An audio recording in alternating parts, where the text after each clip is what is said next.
नमस्कार। मेरी ये कहानी दादी और रिमोट मेरी ही नहीं, मेरे पाठकों की भी बहुत प्यारी कहानी है, बहुत प्रिय है, बहुत सराहा है उन्होंने इस कहानी को। मुझे याद है मराठी में जब इसका अनुवाद हुआ था तो अमेरिका में रहने वाले एक मराठी भाषी ने मुझे पत्र लिखकर 4 पृष्ठों का पत्र लिखकर से मुझसे ये पूछा था बार बार कि ये बताइए कि एक हिंदी लेखिका मेरी दादी को कैसे इतनी अच्छी तरह जान समझ गई, उसने एक मराठी परिवार में कैसे ताक झांक कर ली। जर्मन में भी इसका अनुवाद हुआ है और वहाँ फ्रैंकफर्ट में भी इसके ऊपर संगोष्ठी और परिचर्चा रखी गई थी और अनुवाद करने वाली थी हाइडी पांडे जी। बेहद खुशी है मुझे इस बात की कि अंक जैसी सम्मानित नाट्य संस्था इस कहानी का नाट्य वाचन करने जा रही है। तो अंक की पूरी टीम को मेरी बहुत बहुत बधाई और आभार भी। आप सबका बहुत बहुत धन्यवाद।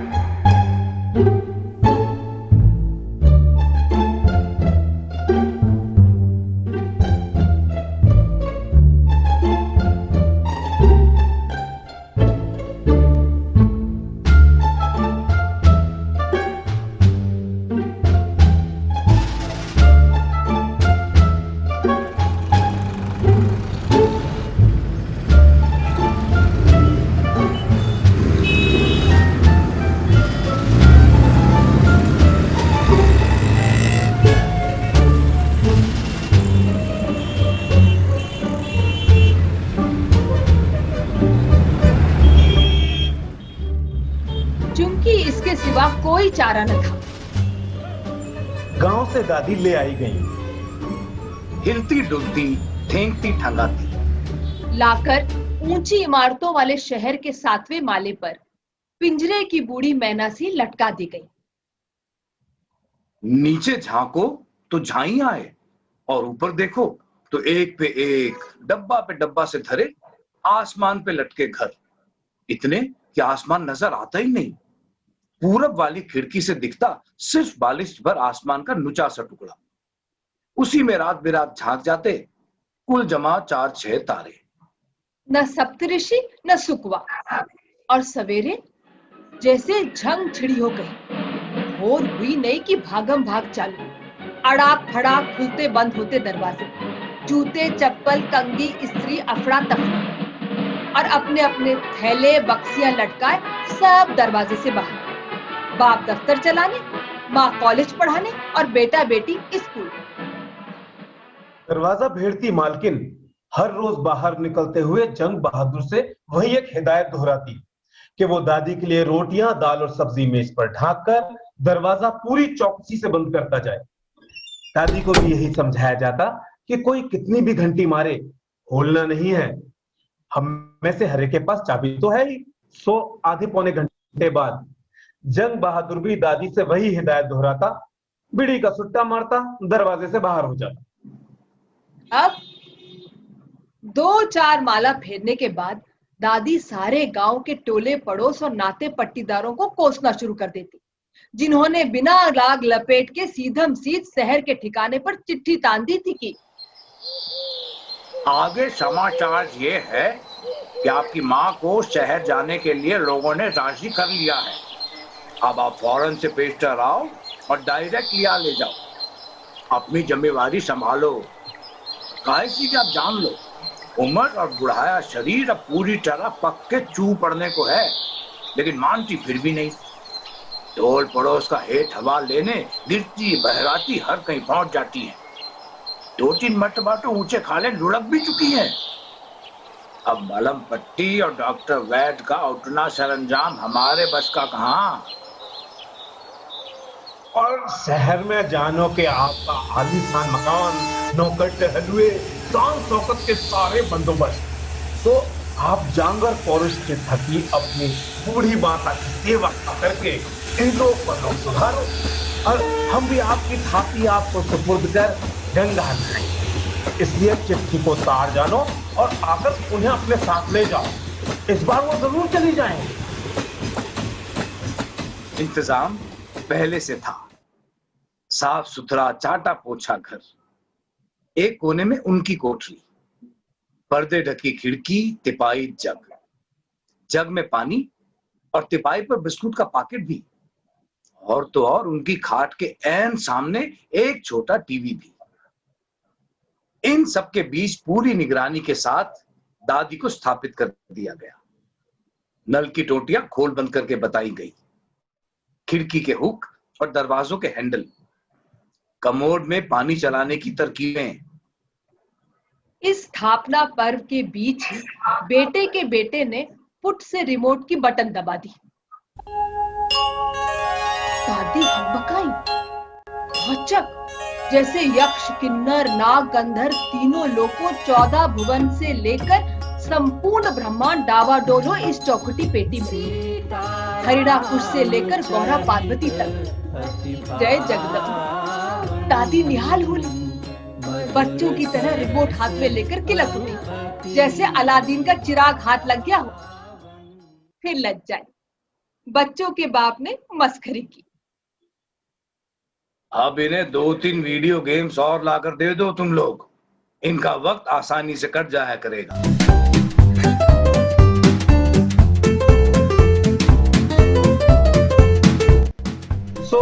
वक्त कटने लगा। सुबह, शाम और रात एक पर एक उतरने लगी। रसोई में जंग बहादुर द्वारा उतारे जाने वाले आलू तोरई के छिलकों की तरह। गैस पर सब्जी छौंकने की आवाज के साथ शाम घिरती और रात मेज से प्लेटें उठा लेने के बाद दिनचर्या समेट ली जाती। सुबह फिर वही भूचाल। घर के लोग अपने अपने समय पर आते जाते, आपस में थोड़ी बातचीत करते, फिर अपने अपने काम में मशगूल हो जाते। दादी उनके आसपास कहीं ना कहीं बैठने उठने, चलते फिरने की कोशिश करती रहती, फिर थककर अपनी कोठरी में आकर रिमोट का बटन दबा देती। 2, 4, 10 हफ्ते बीतते न बीतते दादी उदास होली। बेटी का रंगारंग जादू बेअसर साबित होने लगा। दादी खेत खलिहान कड़ी पोकर ढूंढती तो उधर बड़े बड़े रंगीन फूलों वाली आदमकद फुलवारियां दिखती। गांव किसान तलाशती तो घुटनों तक घाघरी चढ़ाए, सीना उघारे, होश से बेहोश हुहड़पन पर उतरी छोकरियां। बाकी पूरे समय धाए धाए छूटते गोले बारूद, ताड़ ताड़ दबती बंदूकें, कहीं उघड़ी खाल, कहीं लिथड़ते शरीर, रिश्ता खून। पहली बार देखा तो दिमाग चकराया और वहीं की वहीं गुमटा खा के लुढ़क गई थी। 5-10 मिनट में पानी के छींटे मार गुलाब का शरबत पिला के दुरुस्त किया गया। होश हवास लौटे तो खिसियाई, सबके सामने सफाई दी। गोली बारूद वाला बटन निकाल दो, जान थोड़ी ही देनी है। मैंने तो राधा कृष्ण के लिए बटन दबाई थी। भगवान लोग अब काहे नहीं आते? बच्चों ने ठहाका लगाया। आप जो आ गई, सारे भगवान भाग खड़े हुए। फिर समझाया गया, सब कुछ रोज रोज नहीं आता, हम लोग सारा दिन तो रहते नहीं, बटन दबा दबा कर देख लिया कीजिए, ओके? और रिमोट दादी के हाथों में थमाकर चलते बने। लेकिन शाम को बच्चों के पिता ने सुना तो एक झोंके में सब पर दहाड़े, निकाल बाहर करो टीवी उनकी कोठरी से, वरना हमारी गैर हाजिरी में कुछ हो हवा गया तो कौन जिम्मेवार होगा? हैं? खाना धोना, खाना पीना, पूजा पाठ, इतना काफी नहीं क्या? बाकी समय चुपचाप माला जपे बस।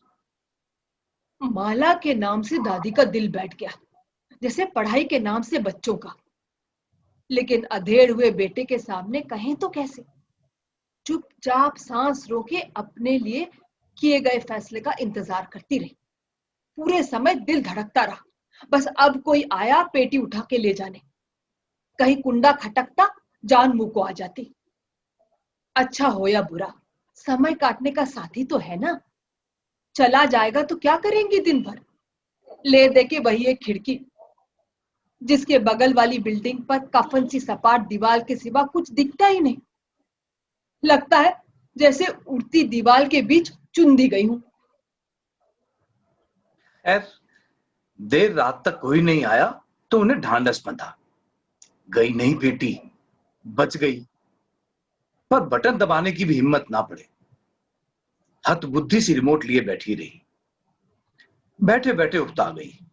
ना रिमोट छोड़ते बना, न माला उठाते बने।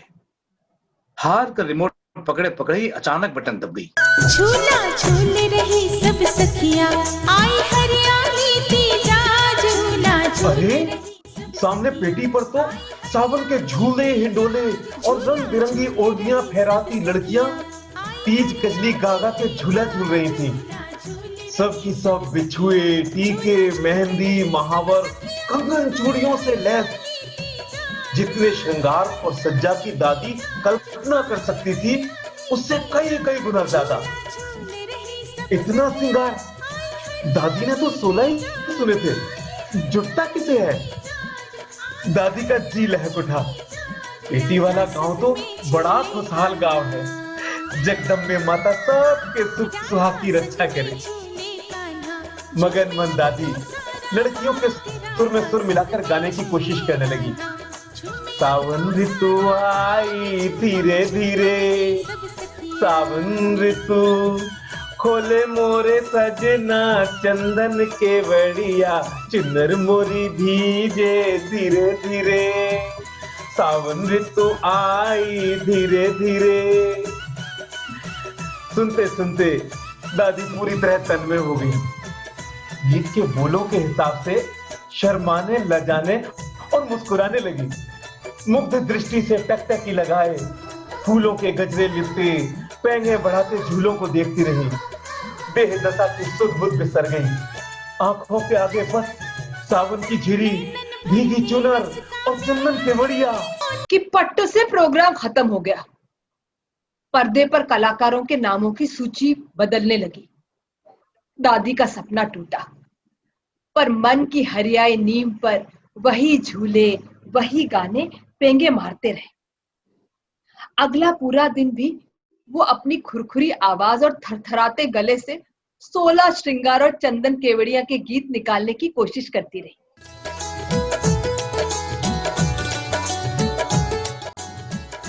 सारा दिन बहुत अच्छा बीता, उससे अगला भी। पर आखिर कितने दिनों तक वही एक गीत गाते रहा जा सकता था? दादी हर दिन बटन घुमाती रहती कि लड़कियां फिर आएं, फिर झूला झूलें, कजली गाएं, लेकिन वो गीत दोबारा नहीं आया।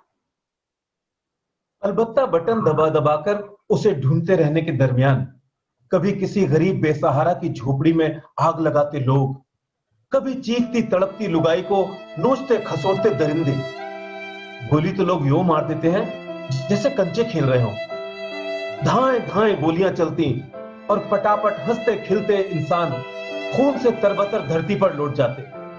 कभी बाप की गोद में बेटा, कभी औरत की गोद में उसके आदमी का सिर बेजान लुढ़क जाता। दादी रोक न पाती, हिलक के रो पड़ती। बैन कह कह के देखो देखो, अरे राक्षसों ने खड़े खड़े गोली दाग दी रे दैया, बेचारे निहत्ते बेकसूर पे। मैंने खुद अपनी आंखों से देखा, मार के पुलिया पार से छलांग लगा दी कसाईयों ने। अरे रे रे, राम रहीम का पहरा उठ गया क्या रे दुनिया से। कहीं आग में जिंदा झोंक रहे हैं, कहीं पानी में घोट घोट के, कहीं बिजली का करंट लगा के। कहाँ हो दीन बंधु दीनानाथ। उत्तेजना में सांस चलने लगती, होंठ लटपटाने लगते। हर छोटे बड़े को बुलाकर फूलती सांसों के बीच आंखों देखे अन्याय की दुहाई देने लगती। बच्चे हंस पड़ते, लेकिन मां झुंझलाकर रिमोट छीन लेती। जब समझती नहीं तो देखना काहे का, सब कुछ को सच मान लेती हैं। जान छुड़ाने की गरज से किया उपाय जान की जहमत बन गया। शुरू शुरू में मजा लेने वाले बाकी लोग भी क्रमशः दादी द्वारा वक्त बेवक्त उचारे जाते बहनों से आजिज आने लगे। एक बार घर की मालकिन ने किसी पड़ोसन के सामने परेशानी बयान की। उसने सुझाया, सुबह 9-10 के बीच चैनल 7 पर किसी महात्मा का प्रवचन आता है। वैसे महात्मा लगता तो पूरा गुरु घंटाल है, पर दादी का हिसाब बैठ जाएगा, वक्त कटी हो जाएगी। और अगली सुबह टाइम देखकर दादी के सामने बटन दबा दी गई। दादी गदगद। एहन सामने घर में लंबी दाढ़ी, तिलक त्रिपुंड और गेंदे गुलाब की मालाओं से सुसज्जित महात्मा जी प्रकट हो गए। चारों तरफ रंग बिरंगी झालरें, झंडियों से सजा पंडाल, खचाखच भरे आलम। बैकग्राउंड में कैसियो टोन पर बजती बांसुरी की धुन। बीचों बीच रेशमी चादर से ढकी चौकी पर विराजमान महात्मा जी। जय बांके बिहारी, गोवर्धन गिरधारी, वंशी के बजैया, रास के रचैया, माखन चोर। बोलो यशोदानंदन कंस निकंदन कन्हैया लाल की रसमग्न झूमते गाते श्रोताओं का संवेद स्वर गूंज उठा। दादी हर्ष विह्वल, आंखों से आंचल लगा आनंदातिरेक से आंसू पोंछने लगी। बस अब तो रोज यही सिलसिला चल निकला। अपने सारे काम जैसे तैसे समेट गिरती लटपटाती दादी 8:30 से ही टीवी के सामने आ बैठती। बैठने के साथ ही बेताबी बढ़ती जाती। कहीं देर ना हो जाए, महात्मा जी पहुंच न गए हो पंडाल में। समझाने बताने से ज्यादा फायदा नहीं।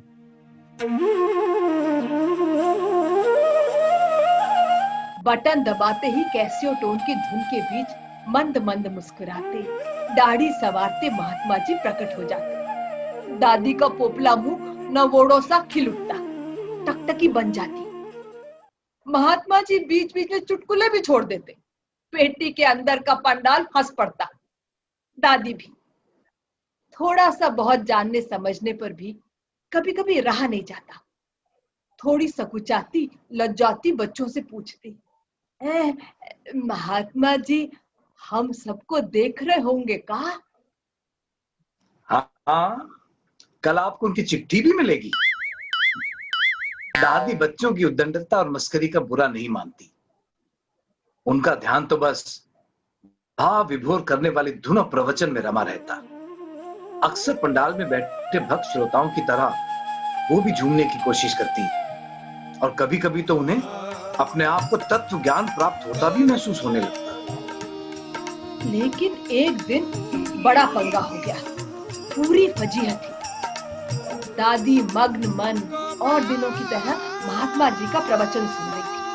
कैसियो टोन का वंशी वादन गूंज रहा था। बीच से उभरता महात्मा जी का स्वर भी। वो रास का रचैया, गोप बालों का खिलैया, मोर मुकुटधारी, वृंदावन बिहार। कि महात्मा जी का मुंह खुला का खुला रह गया और कार्यक्रम पलट गया।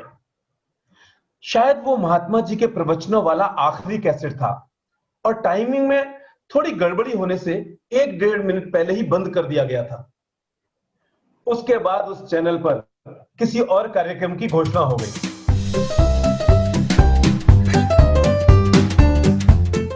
इधर दादी का हाल बेहाल, सुन्न सकत कि बैठे बिठाए हंसते बोलते प्रवचन करते महात्मा जी देखते देखते अंतर्ध्यान हो गए। मुंह तक खुला का खुला। हाय, कैसी तो छवि और कैसा तेज। अब कहाँ देखने को मिलेगा मुखमंडल और कहाँ से सुनने को मिलेगी ब्रज की बांसुरी। उन्हें सही बात समझाने की काफी कोशिश की गई। थोड़ी बहुत समझी भी, पर मन टूटा सो टूटा। उस पूरे दिन अन्न जल नहीं ग्रहण कर पाई। दूसरे दिन भी उदास, तीसरे दिन भी लस्त। अकेली कोठरी, पहाड़ सा दिन। आखिर शोक से उबरने के लिए पुनः रिमोट की शरण में जाना पड़ा। यह भी डर था कि कहीं बेटे के कानों में बात ना जाने पाए कि फिर से पेटी की करामात के कारण दादी हलकान। बेटा गमहट्टी नहीं, इस बार कहीं सचमुच हड़क कर पेटी हटवा दी तो। अतः धीरे धीरे दादी ने वापस सब कुछ देखना शुरू कर दिया। जो कुछ भी जब भी आता देखने समझने की कोशिश करती। पहले लगातार देखते हुए कुछ न कुछ टीका टिप्पणी भी चलती रही।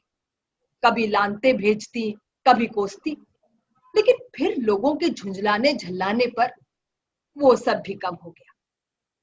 जब कभी मन घबराता, अकेलापन उदासी काटती, बटन दबा देती। धीरे धीरे मार धाड़ से डरना, रोना, कल्पना भी बंद हो गया।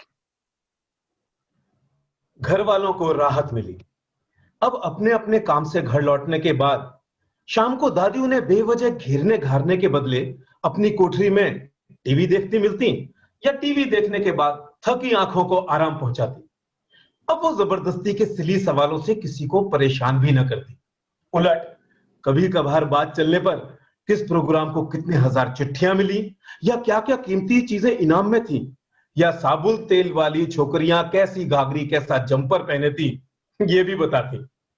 बड़ों और बच्चों दोनों के लिए दादी से मिली ये ज्ञानवर्धक सूचनाएं अतिरिक्त मनोरंजन का माध्यम हो गई, और उन्होंने अब दादी को टेलीविजन इंफॉर्मेशन ब्यूरो के नाम से पुकारना शुरू कर दिया।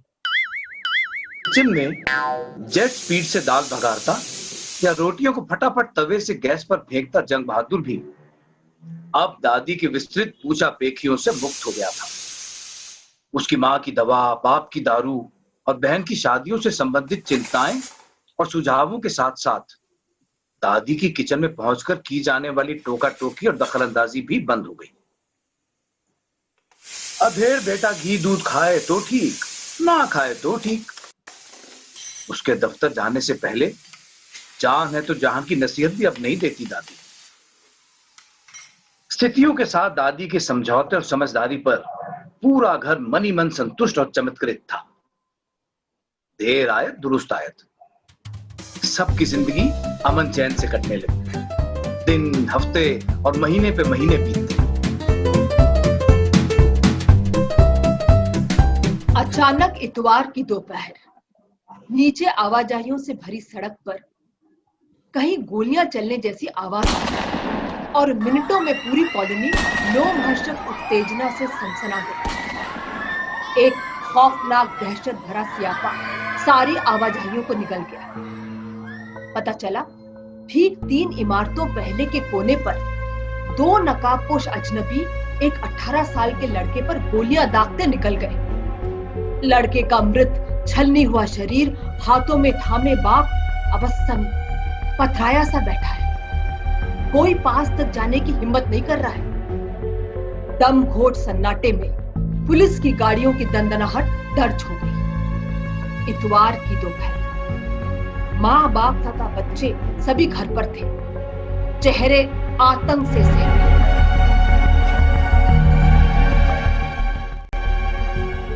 शायद छोटे वाले लड़के को ख्याल आया, भागा आया। एक स्वाभाविक उत्तेजनावश उसने सोती हुई दादी को झकझोर कर जगा दिया और जल्दी जल्दी एक सांस में पूरा किस्सा बयान कर गया। दादी पहले तो जैसे कुछ सुन समझ ही नहीं पाई, फिर बच्चे से समझाकर बताने को कहा। उसने दोबारा बताया। इस बार बताते हुए डरा भी, कहीं दादी ने रोना बिलखना शुरू कर दिया तो मां से अलग फटकार मिलेगी। लेकिन आश्चर्य, दादी ने कोई हड़बड़ी और उत्तेजना नहीं दिखाई। आराम से टेक लगाती उठी, आंखों पर पानी के छींटे मारे, ऐनक लगाई और पोते को आधिकारिक सूत्रों की जानकारी सी देती शांत स्वर में बोली, मुझे मालूम है, कल से ही मालूम है, कल ही देखा था मैंने। क्या? लड़का झल्लाया।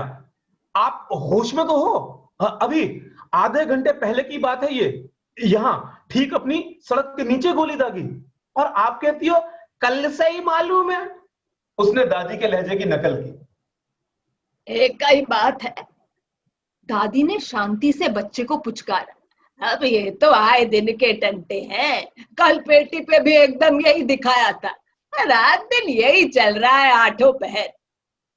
फिर पोपले होठों पर जबान लटपटाती इत्मीनान से पूछ बैठी, चाय की हुड़क लग रही है, ज्यादा सोलिका? जंग बहादुर ने चाय चढ़ाई कि नहीं? देख तो जरा बेटा।